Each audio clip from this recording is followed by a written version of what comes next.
څه ښځې ته هغو هیڅ قسم مقام هیڅ قسم حیثیت نه ورکول.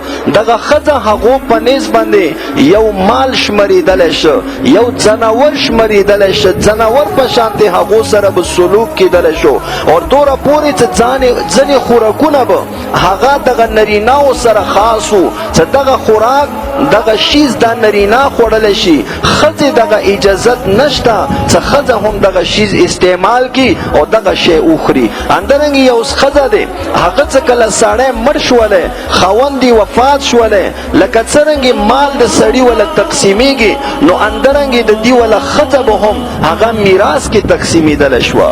دوره پورې چې خپلې مور سره خپلو بچیو به بیا زنا کوله او خپلو بچیو به هغه استعمالوله چې دا ماته په میراث کې پاتې شوي دي. او اندرنګې ښځو سره به هغو دومره زیاتی کول چې بعضې خلکو به څه کم ښځې خاوند وفات شولی نو هغه به یوې کمرې کې بنده کړله او هغه به بهر نه پرېږدوله چې ته سپیرای او تا د واجې نه د تا وله دغه خاوند دا وفات شو.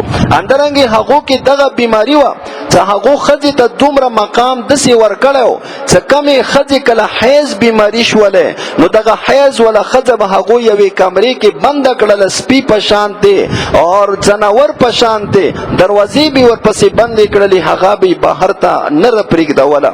اندرنګې ښځو ته به هغو دغه مقام ورکول چې چا لور پیدا شولی هغو به دغه لور وله زیره نشو برداشت کولی چې چا ورته وویلې چې تا لور پیدا شوه. لکه یو سړي په باره کې رسي چې هغه ډېر لوی خان و، د هغه وخت حجره هر وخت آباده وه، خو هغه لور پیدا شوه، غلام ورته راغلو چې لور د پیدا شوې دی. نو چې دې اورېدو سره هغه حجرې نه ووتلو، باز بالکل دغه کلی وطن یې پرېږدول، لاړلو چې زما لور څرنګې پیدا شوه. اندرنګې داسې خلک ورکیو چې کله هغو لوڼې پیدا شولې نو هغو به دغه لوڼې دا به ژوندي خښولې، مړولې به هم نه، ژوندي به په ځمکې کې خښولې او بیا به خټو ډیمبار به ورباندې جوړ کو، هغه کې به هغه نه سلوي ووتله. نو دا د هغو وله حالت و.